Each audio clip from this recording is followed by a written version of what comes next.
Je vous salue, vous qui aimez Dieu de tout votre cœur, qui avez confiance en Jésus-Christ. Ici et maintenant, nous voulons donner un enseignement que nous intitulons « Jésus face à la maladie » ou « Jésus face aux malades ». On a vu que Jésus avait une grande compassion pour les malades. D'ailleurs, comme il est dit, il est venu pour nous guérir et nous sauver. Vous entendez bien, nous guérir et nous sauver. Voilà. Parce que la maladie est liée à la chute de l'homme dans le péché. D'ailleurs, on va le voir. Bon, il y a des cas exceptionnels quand même. Il y a cet homme-là qui était paralysé depuis plusieurs années. Je crois que l'évangile indique qu'il était paralysé depuis 18 ans. Et chaque jour, on l'amenait près d'une piscine où quand l'eau remuait, le malade qui plongeait le premier dans la piscine était guéri. Et lui, depuis 18 ans, bon, il disait que oui, il n'a personne pour le plonger quand l'eau est remuée. Mais quand même, il y avait des gens qui le transportaient au bord de la piscine. Ça, cette reconnaissance-là, il ne l'a même pas eu. Alors Jésus lui a demandé, est-ce que tu veux être guéri? Et il a commencé à raconter son histoire. Voilà, il n'y a personne pour me mettre dans la piscine quand l'eau est remuée. Jésus-Christ dit, bon, lève-toi, prends ton braquard et rentre chez toi. Mais, attention, va et ne pêche plus, car il pourra t'arriver quelque chose de pire. Cela veut dire qu'il y a des maladies qui sont provoquées par, je peux dire, un péché redondant, un péché que nous faisons sans cesse. C'est ce que cet épisode de l'évangile montre. Jésus dit, va et ne pêche plus, pas, car sinon il pourrait t'arriver pire que cela. Vous voyez, c'est ça. Il y a des péchés graves que nous faisons sans cesse et cela cause des maladies. Voilà. Il y a l'homme à la main sèche. C'était un jour de Shabbat, c'était dans la synagogue. Hein? Jésus a tenu à guérir cet homme-là. Bien que ce soit un jour de Shabbat, avec le risque de subir des reproches de la part des pharisiens. Hein? Et il leur a dit, mais vous là, quand même le jour de Shabbat là, si vous avez un animal, notamment une brebis qui tombe dans le puits, est-ce que vous n'avez pas retiré cette brebis là? Et il a demandé à l'homme qui avait la main sèche de tendre la main. Quand il a tendu la main, il a été guéri. Donc Jésus tient à ce que nous soyons bien portants. Jésus tient à ce que nous soyons bien portants. C'est pour ça qu'il fait les guérisons même le jour de Shabbat. Il y a cette fille d'Abraham là, courbée par le diable depuis des années. Hein? Là encore, c'était dans une synagogue. Jésus a tenu à guérir cette femme-là. Et il a dit, mais cette femme-là, n'est-elle pas aussi une fille d'Abraham? Est-ce qu'on doit la laisser ainsi, courbée depuis des années? Tu fais de l'action maléfique du diable? Et il a guéri cette femme-là pour qu'elle puisse se redresser et marcher correctement. Vous voyez? C'est cela. Jésus est l'homme né aveugle. Qu'est-ce que Jésus a fait? Il a pris de la boue, fait avec sa salive, il a mis sur les yeux de l'homme né aveugle. Il lui a dit, va te plonger, va à la piscine de Siloé pour te laver. Mais c'est une action qui veut dire quelque chose, parce que la piscine de Siloé, ça veut dire quoi? Ça veut dire l'envoyé. L'envoyé de qui? L'envoyé de Dieu. Hein? La prononciation, je crois en hébreu maintenant, c'est souvent les frères évangéliques qui ont fait des cantiques là-dessus. Shiloh. Mais dans les textes écrits en français, c'est Siloé. Va à la piscine de Siloé, va te laver. Et l'aveugle né est parti, c'est comme ça qu'il a recouvré la vue. C'était un aveugle né. Mais là aussi, Jésus prouve sa toute puissance devant la maladie dont souffrent les humains. Sa toute puissance devant la maladie dont souffrent les humains. Vous voyez? C'est ça. Et puis Jésus le sait. Quand un homme est malade, même quand il a la foi, il ne peut pas servir Dieu. Quand il souffre, même prier devient difficile. À plus forte raison, se mettre au service du Seigneur.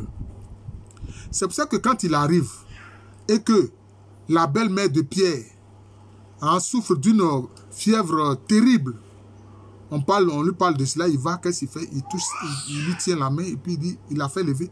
Et puis la fièvre la quitte. Et alors, qu'est-ce qu'elle fait? Elle se met à servir Jésus et ses disciples qui sont là. Donc le Seigneur Jésus-Christ tient à ce que nous nous portions bien pour que nous puissions le servir. Ô Seigneur, donne la santé à tes serviteurs, aux prêtres, aux diacres, aux évêques et aussi à tous tes fidèles pour qu'ils puissent te servir. Vous voyez. Et il est dit qu'en un lieu, les soirs, les gens rassemblaient les malades pour qu'ils puissent toucher ne serait-ce que la frange de l'habit de Jésus-Christ. Alors une force sortait de lui pour les guérir tous. Vous voyez, une force sortait de lui pour les guérir tous. Parce que Jésus veut guérir l'homme. Il sauve l'âme, mais aussi il guérit le corps. Il veut que le corps même soit bien portant. Mais parce que, comme il a dit, le corps est le temple du Saint-Esprit. Comme d'ailleurs il a révélé à son serviteur Paul, à l'apôtre Paul. Vous voyez, c'est ça. Donc Jésus est d'une grande compassion devant la maladie. On a vu cette femme qui saignait depuis 12 ans, qui a souffert de la main des médecins. Comme on dit, les médecins n'arrivaient pas à la guérir de son mal. Vous voyez. Et elle s'est dit quoi? Que si elle arrive même à toucher Jésus, elle sera guérie. Or, quand on saigne, quand on touche quelqu'un qui est un juif, c'est comme si on l'a souillé. Mais quand elle a touché Jésus, il y a une force qui est sortie de Jésus pour guérir cette femme qui saignait depuis 12 ans. Jésus a dit, mais quelqu'un m'a touché. Ses disciples disent, mais écoute Seigneur, mais il y a plein de monde autour de toi. Tout le monde se presse autour de toi. Qu'est-ce que tu as dit que quelqu'un t'a touché? Et la femme tremblotante est venue reconnaître que oui, elle saigne depuis 12 ans et qu'elle a touché Jésus et que maintenant elle sent qu'elle est guérie de son mal. Jésus dit, va ma fille et sois guérie de ton mal. Vous voyez? Va et sois guérie de ton mal. Il y a ce lépreux là qui vient et qui dit, oh Seigneur, si tu le veux, tu peux me purifier. Jésus a eu pitié de ce lépreux. Parce qu'en Israël, celui qui est lépreux, il est ostracisé, il est mis loin de la communauté, il ne peut plus vivre avec la communauté, il vit isolé. Hein? Il vit isolé. Jésus a eu pitié de lui. Il dit, je le veux. Et puis lui-même, Jésus a touché le lépreux. Parce que lui, il a la source de la pureté. Il est la source de la pureté. Rien ne peut le souiller. C'est lui qui rend pur et saint tout ce qu'il touche. Alors il a touché le lépreux, il dit, je le veux. Sois purifié. Et le lépreux a été guéri.